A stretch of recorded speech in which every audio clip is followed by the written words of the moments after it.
Hello everybody, welcome. I've been wanting to do this for a while now.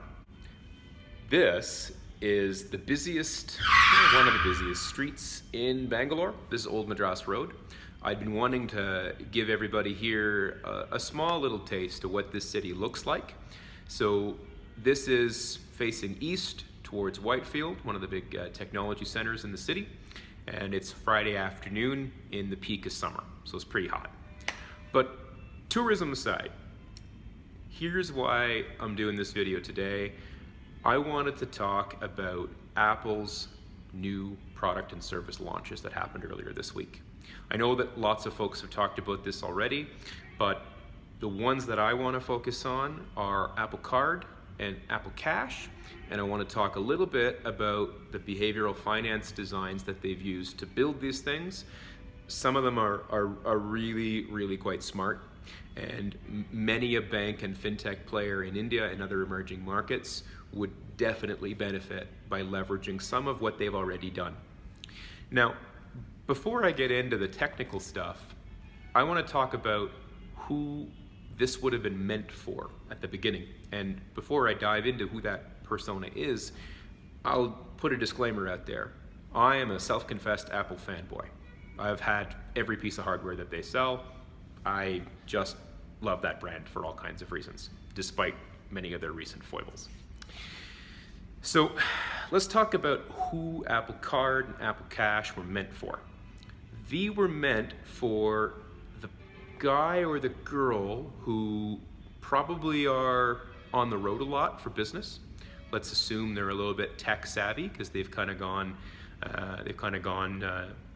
this route. So these guys and girls will travel the world a great deal. They're probably going to be wearing the blazer and jeans kind of look. They're going to spend a lot of time in airports, at conferences. They're going to spend a lot of time in 4- and 5-star hotels. They're going to probably buy a great deal at duty-free shops, whether that's cologne or chocolate or alcohols. They're probably going to make use of Uber the minute that they get out from the airport to go wherever it is they're going to go.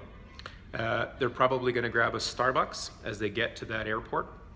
Now, if this persona sounds a little bit like any of you, you would probably appreciate some of the very novel things that this is doing, that this Apple Card and Apple Cash will do.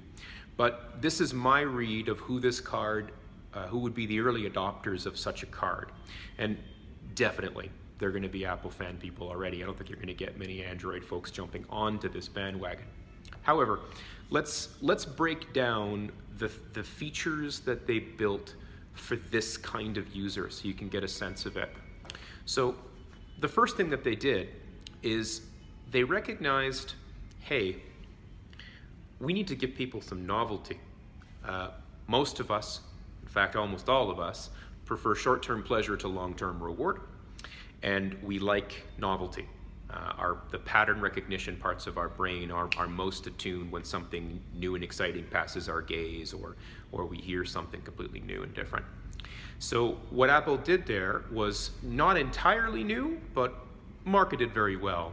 What they did was they said, listen, we're going to give daily cash back. That notification that pops up is going to grab some eyeballs and is going to make some people feel it a little bit right here. So that's great. But the thing that they did for themselves that from a product company's perspective is likely going to make them a great deal of money is where they put that money. That daily cash back is going to hit an Apple Cash account. In effect, it's going to work like a virtual piggy bank. Now, here's what we know. From experience, when other banks have launched these types of solutions where small amounts of money move into a savings account, that money has averaged nearly a year sitting in those accounts. So imagine the interest that Apple is going to earn off of these little pennies that are transferred into that account. That money tends to be very sticky. In effect, it resembles a virtual piggy bank. Despite them making a big show of how easy it is for people to get money out and transfer via iMessage, those little pennies are likely going to sit in that account for a long time. And that has a secondary benefit of once the user has invested time and or money in an account, it further decreases their odds of switching to another company because they've invested in a thing. It is now more valuable to them because of that investment in and of itself. So this dual account setup with frequent rewards, that's a stroke of genius that's going to have very engaged customers. They're going to love that.